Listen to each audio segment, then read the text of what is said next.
Hi, this is Dr. Rod with 17th Street Chiropractic. It's been a long time since I've made one of those videos, so here I'm back. And I'm going to try to make this more often, once a week maybe. We're going to shoot for that, but bear with me if it's not every week, but we're going to try for that, okay? If you want to receive those videos right away as soon as I post them, just make sure to subscribe to this channel. Say subscribe here on the bottom, just subscribe and click on it, and then give it a like to the video and also hit the little bell button. That will make sure you receive a notification that the next video has been posted.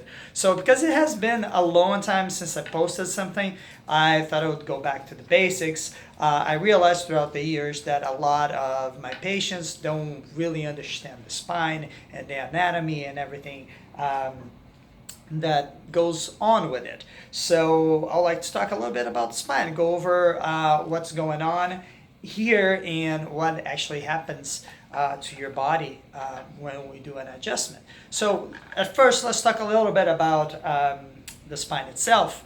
It is divided in three major parts, which is the cervical spine, then you have the thoracic spine, and then the lumbar spine. Those divisions are based on the curvature of the spine. So you have a concave curvature on your cervical spine, then you have a convex one on your thoracic spine, and over here on your lumbar spine it goes back to a concave one. You have 7 segments on the cervical spine, you have 12 segments on your lumbar spine, and you have 5 segments on your lumbar spine. You also have what is called the sacrum, which is this bone over here on the bottom. You have the ilium on both sides, and the joints in between those are called the sacroiliac joints for obvious reasons. And right here on the bottom, there's a little bone right over here, okay? And that's actually your tailbone. A lot of people don't know this. They think that this is the sacrum, is your tailbone. No, this is your tailbone. That's called the coccyx, okay? So you have that over there. And over here on the top, this is your occiput, okay? It's part of your skull. It's this back part of your head over here.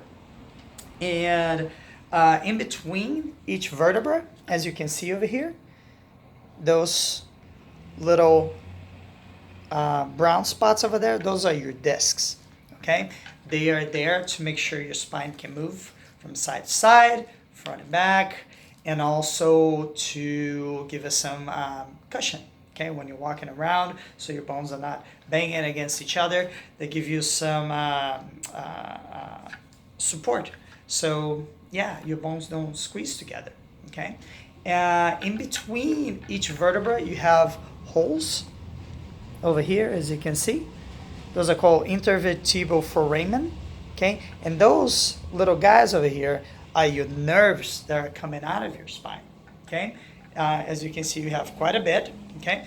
And over here in the bottom, in the sacrum, actually this would be, you have another bone over here on top of that, so you wouldn't really be able to see that, but they took out the bone over here just so you could visualize the nerves over here, okay?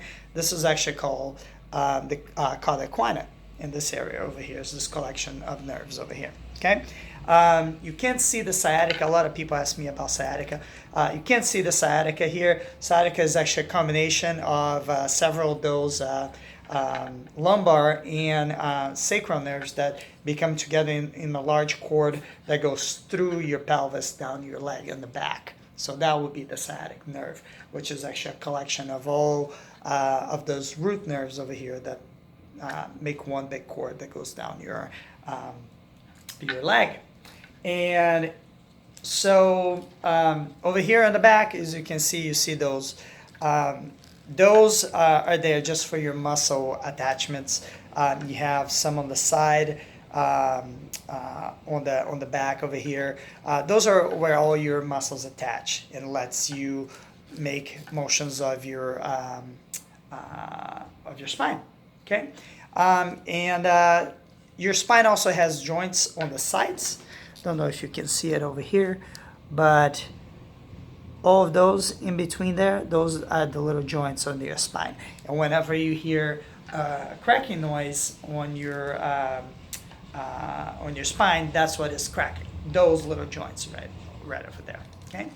By the way, those are spinous process. Those over here, I don't know if I mentioned the name or not, but those little things that are sticking out of here, they're called spinous processes. Okay, as you can see, your spine is very complex and very complicated.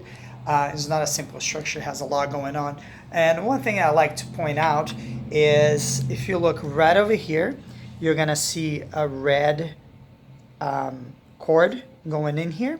That is an artery. It's called the vertebral artery. Is the only part of your spine that actually has a blood vessel going through it is over here on your cervicals. Okay, that's why I tell people never to self-adjust the neck or have a friend adjust your neck or anything like this, because you can damage that. Okay, and if you damage a blood vessel going through your brain, you might get really hurt.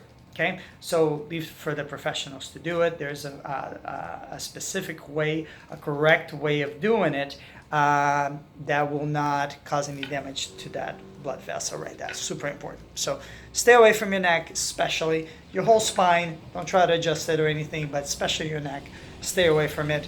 Not a good idea. Okay. Inside your spine is your spinal cord, okay? And over here on top would be your brain, okay? And that compromises the central nervous system.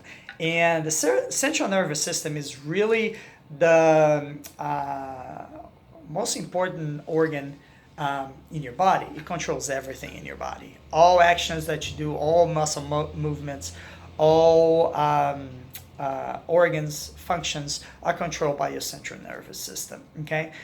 You have peripheral nerves that come out of your spinal cord and your brain that go into other parts of your body, but those are kind of just the wires. The mainframe itself is the central nervous system. And it's not only your brain. Your spinal cord also has some thinking function. It actually makes the organs and muscles, it has some function on making it work. It's just not a transmission kind of cord.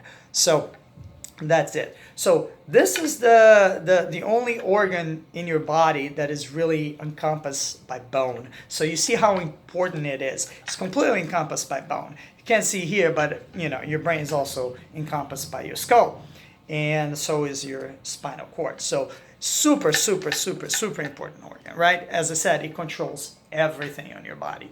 So as you can see, that's kind of what we take care of your spine, right? That's why chiropractic is so important, because this functioning properly will make sure that your nerves, your organs, and everything else is functioning correct. If you have an impingement on your nerve or caused by your spine being twisted, causing those nerves to be irritated, then your peripheral nerves are not going to function correct, or your central nervous system is not going to function correct. So this is not, when you come to a chiropractor, this is not just a musculoskeletal problem, okay? So when you're thinking, people think, oh, my back hurts, my muscles are tight, that's why I go to a chiropractor. And yeah, that's part of it, okay, but it's not the whole picture, okay? When we adjust, and that's why it's important to come in even if you're not in pain, is to make sure your central nervous system, your peripheral nerves, and your organs and muscles and everything is functioning correctly. Because when your spine is out of place, it causes pressure on those nerves, causes pressures on a certain nervous system, and it only takes the weight of a nickel on those nerves on your central nervous system to make it functioning properly. So when I say improperly is it can send more signal than it should, or it can send less signal than it should, or it can send the wrong signal altogether. So for example, if you have a nerve that goes to your heart and this nerve is sending more signal than it should, then your heart is going to start beating faster because it's receiving the wrong signals. So that is why it's so important to take care of your back. Again, your musculoskeletal part of it is super important, make sure that your joints are in place, make sure there's no arthritis, no osteoporosis, that everything is functioning properly, that your bones will not degenerate, and that you're not in pain. Okay, but there is also a organ and visceral kind of role of chiropractic to make sure you as a whole, not just your back, is healthy. So, quick view of the spine, of the role of your central nervous system. Hope you like it. Again, I'm gonna be trying to do those videos weekly now. So hit up the subscribe button, the little bell to receive the notifications, and please give me a like on this video so we can keep doing those. Okay? Hope you like it. Have a great weekend. Goodbye.